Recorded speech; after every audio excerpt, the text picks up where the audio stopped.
Bapak, Ibu, dan Saudara yang dikasihi Tuhan, sekali lagi bahwa minggu ini adalah minggu yang ketiga. Bulan November, minggu kita ada 5. Jadi sampai tanggal 22 dan tanggal 29, tinggal 1 bulan lagi kita akan bersama-sama bersyukur atas karya Tuhan melalui Natal kita. Walaupun tidak semeriah seperti tahun-tahun yang lalu, tetapi ini menjadi satu pujian pengucapan syukur kita kepada Tuhan.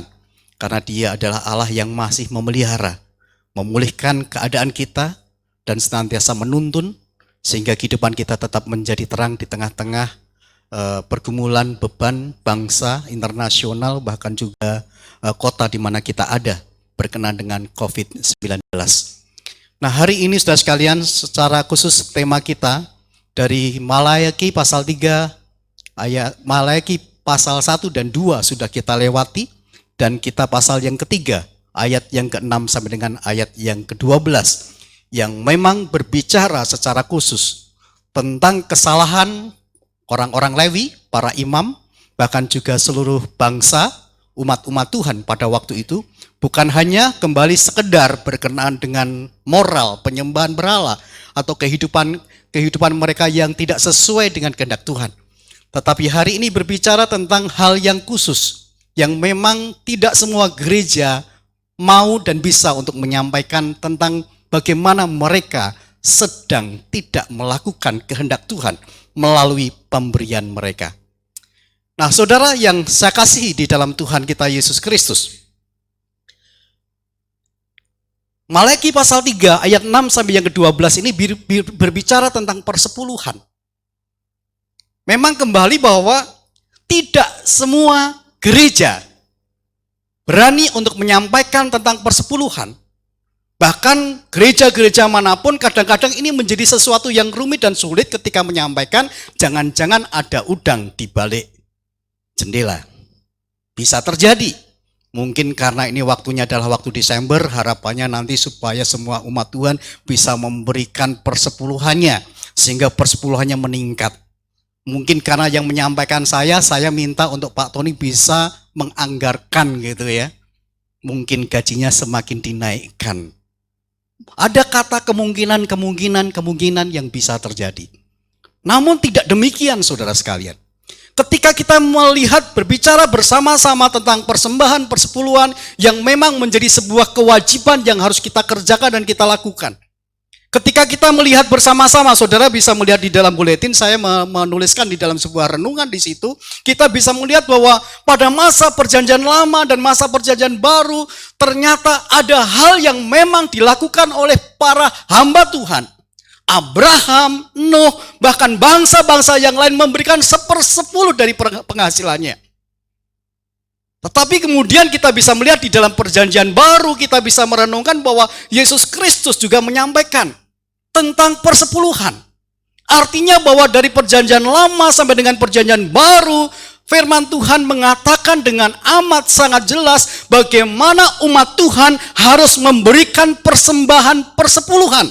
Bukan hanya persembahan khusus. Sekali lagi, persembahan khusus itu bisa pada saat panen mereka memberikan persembahan khusus. Lalu pada saat ulang tahun kita bisa memberikan persembahan khusus. Atau pada saat pembangunan gedung gereja yang sebentar lagi kita akan membangunnya adalah persembahan khusus. Bukan hanya ketika kita akan Natal nanti kita akan memberikan persembahan kita itu adalah persembahan khusus. Tetapi ini adalah persembahan yang wajib, yaitu 1/10 dari penghasilan setiap umat Tuhan. Ada banyak pelanggaran-pelanggaran yang terjadi saudara sekalian, sehingga pada waktu itu sesungguhnya para imam, sekali lagi, para imam tidak mengajarkan hal yang benar. Bukan hanya para imam tidak mengajarkan hal yang benar, tetapi ternyata para imam juga tidak melakukan apa yang dikatakan oleh Tuhan untuk memberikan 1/10. Ternyata para imam juga akhirnya menjadi teladan bagi bangsa Yehuda, sehingga bangsa Yehuda tidak memberikan 1/10 yang diwajibkan, karena 1/10 itu adalah miliknya Tuhan. Rasanya ini menjadi sesuatu yang mungkin sangat sulit bagi kita ketika kita belum pernah memberi. Mungkin ini sesuatu yang rumit dan sulit bagi kita ketika kita merasa itu 1/10 adalah bagian yang sangat-sangat besar, yang sangat-sangat berpengaruh, yang sangat-sangat bermanfaat bagi saya. Sehingga saya tidak perlu memberi 1/10 yang memang harus kita berikan kepada Tuhan. Nah, saudara sekalian, kita akan melihat bersama-sama ada 4 perkara penting. Mengapa kita harus memberi? Mengapa kita memberi dan memberi itu akan menghasilkan sebuah kebahagiaan bagi kita? Kebahagiaan bukan hanya sekedar materi yang disingkapkan oleh Tuhan atas setiap kehidupan kita ketika kita memberi, kita dipelihara oleh Tuhan. Tetapi bagaimana kita secara rohani menjadi orang-orang yang berbahagia ketika kita memberi. Yang pertama, saudara sekalian, kita akan tahu bahwa umat Tuhan harus tahu bahwa Tuhan tidak pernah berubah. Jadi kenapa kita memberi? Karena kita harus tahu bahwa Tuhan tidak pernah berubah. Bahwa umat Tuhan harus memberi persepuluhan, bahwa umat Tuhan harus mencintai rumah Tuhan, bahwa umat Tuhan yang memberi persepuluhan akan memperoleh kebahagiaan. Nah, saudara, kita akan lihat bersama-sama. Yang pertama, kita melihat kenapa kita harus memberi 1/10 dari penghasilan kita. Katakanlah kalau penghasilan kita 1 juta, kita memberi kepada Tuhan, miliknya Tuhan itu 10%. Berarti 100.000. Itu mah kecil gitu ya. Tuhan memberi penghasilan 2 juta, 200.000. Itu kecil. Tuhan memberikan 10 juta, 1 juta diberikan. Aduh, kok besar ya. Kalau 100 masih kecil, 200 masih kecil, mungkin 1 juta, mungkin ketika kita berpenghasilan 20 juta, 2 juta kok ya sayang ya. Apalagi dalam situasi yang seperti ini. Tetapi ingat saudara sekalian bahwa kita harus belajar bersama-sama melihat akan kenyataan, akan prinsip yang Malaiki sampaikan. Sekali lagi, para imam yang melahirkan sesuatu ketidaksetiaan dalam hubungannya persepuluhan kepada Tuhan melahirkan kepada bangsa Yehuda, semua bangsa yang pada waktu itu tidak memberikan 1/10 kepada Tuhan. Artinya ini adalah sebuah pelanggaran yang Tuhan ingin katakan supaya mereka kembali. Itulah sebabnya dikatakan bahwasanya aku Tuhan tidak berubah dan kamu Bani Yakub tidak akan lenyap. Sejak zaman nenek moyangmu kamu telah menyimpang dari ketetapanku dan tidak memeliharanya. Kembalilah kepadaku, maka aku akan kembali kepadamu. Firman Tuhan semesta alam. Siapa yang menyampaikan ini, saudara sekalian? Yang menyampaikan firman Tuhan ini adalah Tuhan Allah semesta alam. Dia mengatakan bahwa Allah Israel adalah Allah yang tidak berubah, tetapi nenek moyang mereka, bangsa Israel, dari zaman Abraham dan seterusnya, Adam dan seterusnya, mereka menjadi orang-orang yang telah menyimpang, mereka telah menjadi orang-orang yang telah melakukan hal-hal yang tidak sesuai dengan ketetapan Tuhan. Mereka diminta untuk tidak menyembah berhala, mereka menyembah berhala. Mereka diminta untuk tidak kawin dengan orang-orang yang sebangsanya, mereka kawin campur.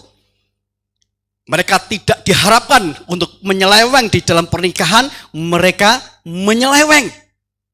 Moral-moral yang lainnya terselewengkan. Ini yang dilakukan oleh nenek moyang bangsa Israel sampai pada masa Nabi Malaiki menyampaikan hal ini. Sehingga Tuhan mengatakan kalau kamu semuanya para pemimpin-pemimpin gereja, umat-umat Tuhan yang ada di tempat ini, yang ada di rumah yang sedang menyaksikan ibadah kita bersama-sama beribadah, Tuhan mau katakan bahwa sesungguhnya kalau saudara dan saya, kenapa kita harus memberi? Karena Tuhan sendiri yang berfirman dan dikatakan Tuhan tidak berubah. Saudara yang sekasih di dalam Tuhan, Louis Birkhoff dalam bukunya Doktrin Allah, dia mengatakan bahwa sifat Allah itu adalah sifat yang tidak pernah berubah. Dari sifatnya, sifat Allah tidak berubah. Dari kemahakuasaannya tidak berubah. Dari kemaha kasihnya, dari kemaha adilannya tidak akan pernah berubah.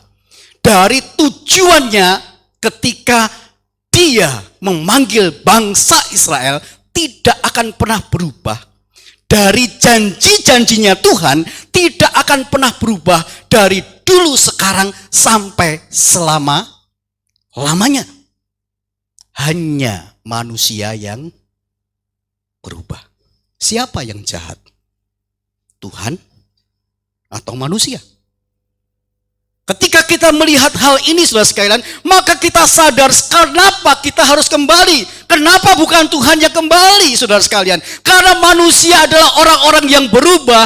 Di saat dia melihat akan janji-janji Allah memelihara hidupnya, mereka bisa menjadi orang-orang yang setia kepada Tuhan. Di saat mereka menghadapi berbagai beban dan ancaman kehidupan, pada akhirnya mereka tidak mampu untuk melihat karya Tuhan, sehingga dia akhirnya mempersalahkan Tuhan. Tuhan, nanti kalau COVID-19 saya bisa melewatinya, saya akan menjadi hamba Tuhan sepenuh waktu. Wah, luar biasa, saudara. Tetapi setelah COVID-19 terlewati, hamba Tuhan itu kan bukan hanya pendeta. Hamba Tuhan itu bisa yang penting kan melayani. Senyum yang ada di sana itu kan juga melayani. Dan sebagainya, dan sebagainya. Ada banyak berbagai alasan. Tuhan pada masa COVID-19, saya rindu untuk nantinya ketika saya tetap bisa bekerja, saya mau menjadi orang yang setia gitu ya. Saya mau melayani, saya mau komitmen gitu. Setelahnya, saya nggak tahu, saya nggak paham. Saudara sendiri yang tahu, saudara sendiri yang paham. Banyak janji-janji yang seringkali kita berikan, tidak kita tepati. Itulah yang terjadi, saudara sekalian. Saya mau menjadi karyawan yang baik, saya mau menjadi istri yang baik, suami yang baik, pribadi yang baik, semuanya yang baik. Tetapi kenyataan yang terjadi ketika menghadapi pergeseran konflik, akhirnya kita menjadi orang-orang yang berubah pada waktu itu menjadi orang yang setia, yang melayani, yang berdoa. Ternyata setelah terjadi sesuatu hal, akhirnya saya menjadi orang-orang yang meninggalkan Tuhan, mengabaikan pelayanan, mengabaikan hal-hal yang lainnya. Inilah keberadaan manusia sebagai seorang yang senantiasa berubah dari waktu ke waktu, sifatnya, tujuannya, bahkan hal-hal yang lainnya. Tetapi ingat saudara sekalian, Tuhan Allah kita adalah Tuhan yang tidak berubah dari dulu, sekarang, sampai selama-lamanya. Ketika Dia tidak suka dengan dosa, Dia tetap tidak akan suka dengan dosa. Mari kita mencermati dan menyadari, aku Tuhan tidak berubah, dan kamu Bani Yakub tidak akan lenyap. Inilah janji. Pelanggaran terus terjadi. Orang Lewi, bangsa Yehuda akan terus terjadi dalam sebuah pelanggaran. Tetapi Tuhan masih tetap mengingat akan janjinya. Bahkan sampai hari ini saudara dan saya dipelihara. Itu semua karena janji, perjanjiannya Dia dengan nenek moyang kita. Perjanjian Dia di mana kita juga menjadi bagian daripada perjanjian itu. Mari, kalau kita berubah, mari kita berubah yang baik. Tetapi kamu berkata, dengan cara bagaimanakah kami harus kembali? Kembalilah kepadaku. Yang kedua, saudara. Kalau yang pertama kita melihat bersama-sama memberi, kenapa kita harus memberi 1/10? Karena kita sadar, kita tahu bahwa sesungguhnya Tuhan tidak berubah. Dia akan menyatakan keadilannya kepada kita semua. Ketika kita tidak memberi, Dia juga akan menyatakan keadilannya kepada kita. Hari ini Tuhan juga mengatakan kepada kita bersama-sama, kenapa kita harus memberi. Sebuah kebahagiaan bisa terjadi ketika umat Tuhan harus memberi 1/10. Dikatakan, bolehkah manusia menipu Allah? Namun kamu menipu aku. Dengan cara bagaimanakah kami menipu engkau? Mengenai persembahan 1/10 dan persembahan khusus. Ternyata penipuan-penipuan yang dilakukan orang Lewi, saudara sekalian, bersama dengan bangsa Yehuda pada waktu itu, bukan hanya 1/10, tetapi juga persembahan khusus yang dikorupsi. Kamu telah kena kutuk, tetapi kamu masih menipu aku. Ya, kamu seluruh bangsa. Saudara sekalian, inilah yang terjadi. Kenapa kita semua harus memberi persembahan 1/10 kita kepada Tuhan. Bahkan ketika ada persembahan khusus, Apakah nanti kita akan merasa kekurangan ketika kita memberi persepuluhan? Tuhan mengatakan kita tidak akan pernah kekurangan. Firman Tuhan, ini janji Tuhan, saudara sekalian. Sekali lagi, ini bukan masalah teologi kemakmuran, tetapi ini adalah sebuah tantangan bagi kita. Bagaimana firman Tuhan bisa tergenapi kalau kita tidak melakukan firman Tuhan ini. Firman Tuhan mengatakan umat Tuhan harus memberi 1/10. Bolehkah manusia menipu Allah? Kamu menipu aku. Artinya saudara sekalian, orang-orang Lewi yang tidak bisa memberikan 1/10, dia mengkorupsi miliknya Tuhan, dia menjadi seorang penipu. Bukan hanya orang Lewi, tetapi dikatakan, hei kamu, ya kamu seluruh bangsa, semua bangsa Yehuda menjadi penipu Allah ketika dia tidak memberikan 1/10. Kalau bahasa Ibraninya atau bahasa aslinya itu menipu itu malah lebih parah lagi, dikatakan sebagai seorang perampok. Kamu telah menjadi perampok. Kalau menipu masih sedikit ya, sedikit agak halus. Kalau saudara dikatakan, hei kamu Pak Pendeta, pemimpin gereja, hei kamu orang-orang jemaat yang ada di SPBF di tempat ini, apakah kamu menjadi orang-orang yang merampok miliknya Allah?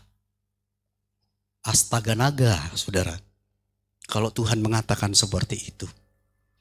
Tetapi mari kita bersama-sama mencermati dan melihat bahwa inilah yang ingin Tuhan katakan kepada kita bersama-sama, bahwa 1/10 yang harus kita berikan kepada Tuhan itu adalah sebuah haknya Tuhan. Ketika kita tidak memberikan itu, maka kita dikatakan sebagai seorang yang menipu Tuhan, menjadi seorang yang merampok. Abraham memberikan 1/10 penghasilannya.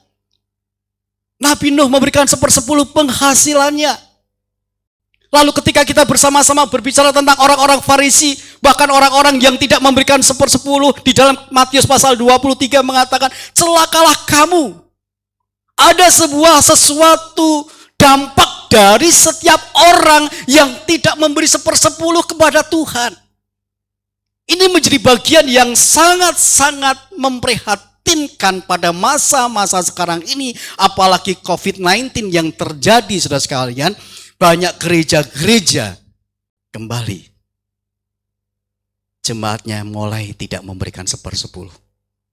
Karena apa? Karena melihat kebutuhan diri sendiri. Banyak hamba-hamba Tuhan yang tidak bisa hidup karena mereka tidak terbayarkan, tidak bisa makan. Apalagi yang ada di pelosok-pelosok desa.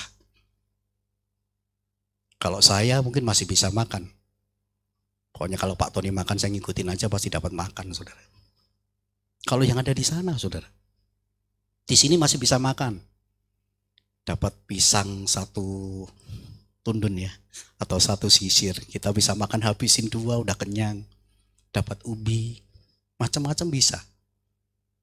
Di luar sana kita tidak tahu. Tetapi kembali saudara sekalian, bahwa inilah yang harus kita mulai pikirkan bersama-sama. Kalau selama ini saudara dan saya tidak memberikan 1/10, maka mari kita lihat, ini adalah hal yang penting bagi kita bersama-sama, bahwa sesungguhnya setiap umat Tuhan harus memberikan 1/10 dari penghasilan kita. Kalau kita ingin bahagia. Yang ketiga, saudara sekalian, ini bagian kenapa kita harus memberi 1/10. Karena umat Tuhan harus mencintai rumah Tuhan.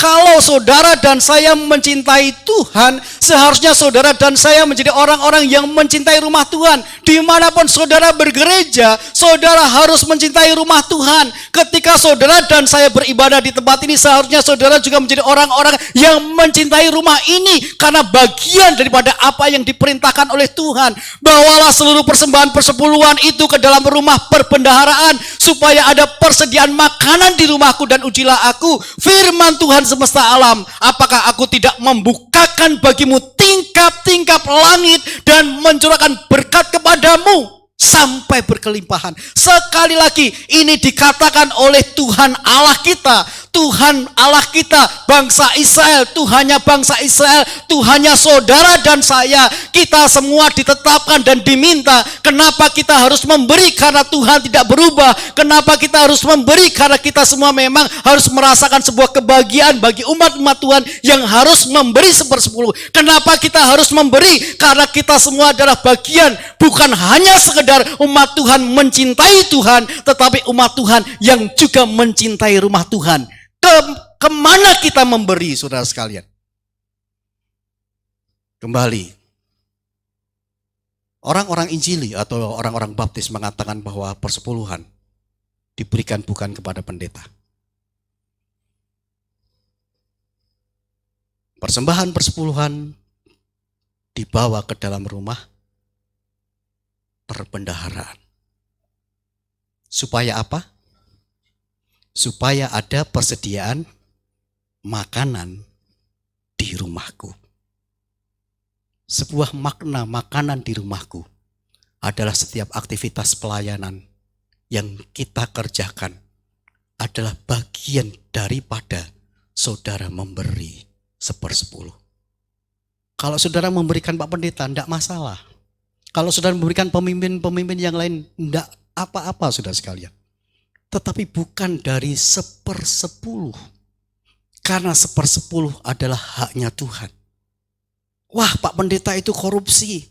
Wah, pemimpin-pemimpin gereja itu tidak transparan dan sebagainya. Mungkin ada banyak alasan-alasan yang bisa kita berikan sehingga kita tidak memberikan kepada gereja itu. Tetapi sekali lagi saudara sekalian, ketika kita memberi, biarlah gereja itu ataupun rumah Tuhan itu yang akan mengelola. Kalaupun pendetanya salah, kalaupun pemimpinnya yang salah, biarlah itu urusannya dia dengan Tuhan. Tetapi kewajiban kita adalah memberi 1/10 itu di dalam rumah Tuhan. Di dalam rumah Tuhan yang mana, saudara sekalian? Ini yang menjadi pertanyaan. Ya tidak salah orang memberikan 1/10 kepada gerejanya. Tidak salah ya Pak ya? Tidak salah. Tetapi yang harus kita memaknai bagi kita. Kita bisa memberikan 1/10 kepada gereja di mana kita beribadah. Atau anggota gereja di mana kita beribadah. Tetapi ketika kita bicara, ujilah aku firman Tuhan semesta alam. Kamu memberikan persepuluhanmu itu ke dalam rumah perbendaharaan supaya ada persediaan makanan di rumahku. Pertanyaannya adalah kita makan di mana? Saudara makan makanan rohani di mana, saudara sekalian? Ini juga perlu saudara memberikan sebuah pertanyaan bagi kita. Ketika kita memberi 1/10 di sana, lalu saudara beribadah di tempat lain, seharusnya saudara juga memberikan 1/10 kepada tempat di mana saudara menikmati makanan rohani itu. Apakah nanti saudara akan berkekurangan jika saudara, wah Pak 10% saja sudah besar, apalagi ditambah 10% lagi. Sekali lagi Tuhan mengatakan, apakah aku tidak membukakan bagimu tingkap langit dan mencurahkan berkat kepadamu sampai berkelimpahan.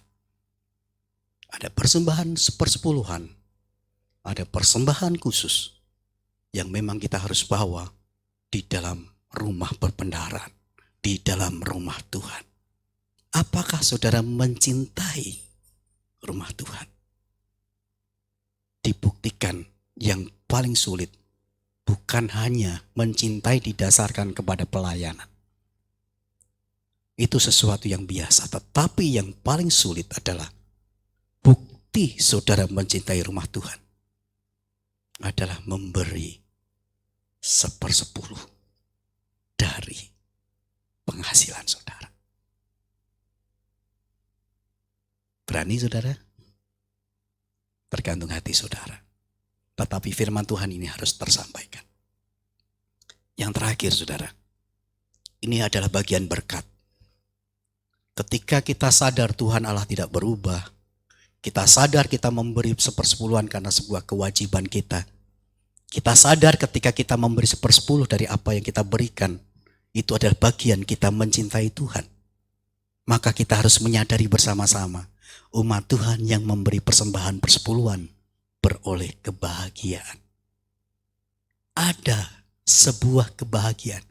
Aku akan menghardik bagimu belalang pelahap, supaya jangan dihabisinya hasil tanahmu, dan supaya jangan pohon anggur di padang tidak berubah bagimu. Firman Tuhan semesta alam. Sebuah berkat janji, bukan dari saya.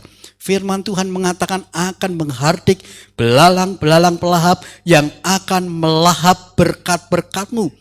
Kalau Anda sekalian memberikan 1/10, maka apa yang terjadi? Tuhan akan menghardiknya.